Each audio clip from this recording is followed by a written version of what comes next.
नमस्कार दोस्तों। Daily news India 1.0 में आपका बहुत बहुत स्वागत है। मोदी जी की नफरती जुबान रुकती नहीं है, बल्कि सारी भारतीय जनता पार्टी की नफरती जुबान रुकने का नाम नहीं ले रही है। महाराष्ट्र में आए तो फिर वही बात। ऐसे लगता है कि जैसे अंदर से इतनी चिढ़ है, नफरत हो गई है कि मैं कैसे करूं। कभी कभी तो ऐसे लगता है कि उनके हाथ में कुछ दे दिया तो किसी को मार वार ना बैठे ये लोग। कहते कांग्रेस को अब अर्बन नक्सल गैंग चला रहा है।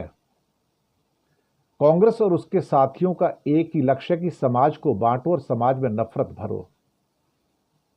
दिमाग पे जो होता है इंसान वही तो बोलता है ना। समाज को बांटा किसने 10 साल में, और समाज में नफरत किसने पैदा की 10 साल में? One and only one person, Narendra Damodar Das Modi. You are responsible for that. फिर कहते अगर हम बटेंगे तो हमें बांटने वाले महफिल सजाएंगे। मोदी जी, महफिल तो सजने जा रही है हरियाणा में और कश्मीर में। आपकी पार्टी को धक्का मार के बाहर, किक आउट करके ये कह के जनता कह रही है बीजेपी को हरियाणा और कश्मीर में, गेट आउट, बाहर हो जाओ, गेट आउट, ये शब्द कह रही है। फिर कहते हैं हमारी सरकार अभी वक्फ बोर्ड के अवैध कब्जे को लेकर आई है। अवैध कब्जा? वक्फ बोर्ड का कब्जा कोई अवैध कब्जा नहीं है, लीगल कब्जा है वो तो। अवैध कहां से आ गया उसमें? और तुष्टीकरण के लिए कांग्रेस और उसके चेले इसका विरोध कर रहे हैं। बिल्कुल करना चाहिए विरोध। जो चीज इलीगल है सो है, ये लैंड आपका थोड़ी है। जो वक्फ बोर्ड का लैंड है, और फिर आपने चिट्ठियां मंगाई थी ना, मेल्स भी तो मंगाई थी, करोड़ों चिट्ठियां आ गई ना अब। तो अब आपके लोग कह रहे हैं कि ये चिट्ठियां सारी नकली हैं, उसकी जांच करो।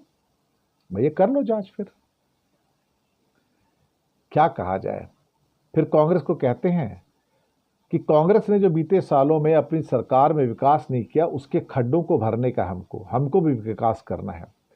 और कांग्रेस की सोच हमेशा विकास विरोधी रही है, इसलिए तो हरियाणा में आ रही है ना। आपको बाहर कर रही है ना, गेट आउट कर रही है, कश्मीर में गेट आउट कर रही है। तो क्यों कर रही है? क्योंकि जनता आपको नहीं यकीन नहीं करती ना। आप झूठ बोलते हैं ना मिस्टर प्राइम मिनिस्टर।